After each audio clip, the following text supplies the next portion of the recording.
पुढची महत्त्वाची बातमी आपण पाहूयात। आज दुपारी 12 वाजता कॅबिनेटची बैठक आहे। मुंबईमध्ये राज्य मंत्रिमंडळाची आज 12 वाजता महत्त्वाची बैठक आहे। त्यावेळेस उपमुख्यमंत्री म्हणून सुनेत्रा पवार देखील बैठकीला उपस्थित राहणार आहे। उपमुख्यमंत्री अजित पवार यांच्या निधनानंतर होत असलेली मंत्रिमंडळाची आजची ही पहिलीच बैठक आहे। अजित पवार यांचं आकस्मिक निधन आणि जिल्हा परिषद तसंच पंचायत समिती निवडणुकीची धामधूम त्यामुळे लांबणीवर पडलेली कॅबिनेटची साप्ताहिक बैठक आता होते आहे। तर उपमुख्यमंत्री सुनेत्रा पवार या बैठकीला उपस्थित राहणार आहे। अर्थसंकल्पीय अधिवेशनाचं पडघम वाजणार आहे। आज दुपारी 3 वाजता कामकाज सल्लागार समितीची बैठक आहे। विधिमंडळ समिती कक्षामध्ये ही बैठक होणार आहे। तर राज्याचे मुख्यमंत्री देवेंद्र फडणवीस, राज्याचे उपमुख्यमंत्री एकनाथ शिंदे, सुनेत्रा पवार हे नेते उपस्थित राहतील। अर्थसंकल्पीय अधिवेशनाचं कामकाज आणि कालावधीच्या संदर्भात चर्चा होणार आहे आणि त्या संदर्भातली घोषणा केली जाण्याची शक्यता आहे।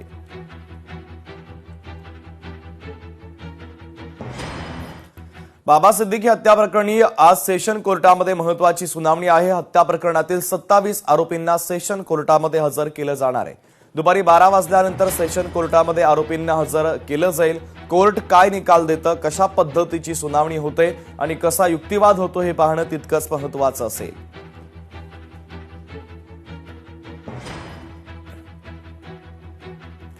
भारतीय जनता पक्ष हा ग्रामीण भागात देखील क्रमांक 1 चा पक्ष ठरलाय। सर्व जिल्हा परिषदांमध्ये महायुतीचीच सत्ता आली असं फडणवीसांनी म्हटलं। तर विरोधकांमध्ये लढण्याची इच्छाशक्तीच नाही। जिल्हा परिषद निवडणुकांच्या निकालानंतर मुख्यमंत्री फडणवीस यांनी महत्त्वाचं वक्तव्य केलंय।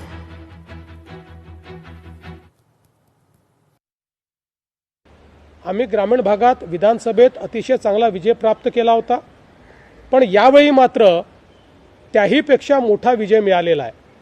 त्यामुळे हे तर आम्ही 2014 सालीच जे मिथक होतं की भाजप हा शहरी किंवा निमशहरी पक्ष आहे हे आम्ही तोडलं होतं, ते 17 मध्ये आम्ही अधोरेखित केलं आणि आता मात्र पूर्णपणे आम्ही ते स्थापित केलेलं आहे की भारतीय जनता पार्टी शहर, निमशहर आणि ग्रामीण अशा सगळ्या भागात नंबर 1 चा पक्ष आहे। 12 जिल्हा परिषदांमध्ये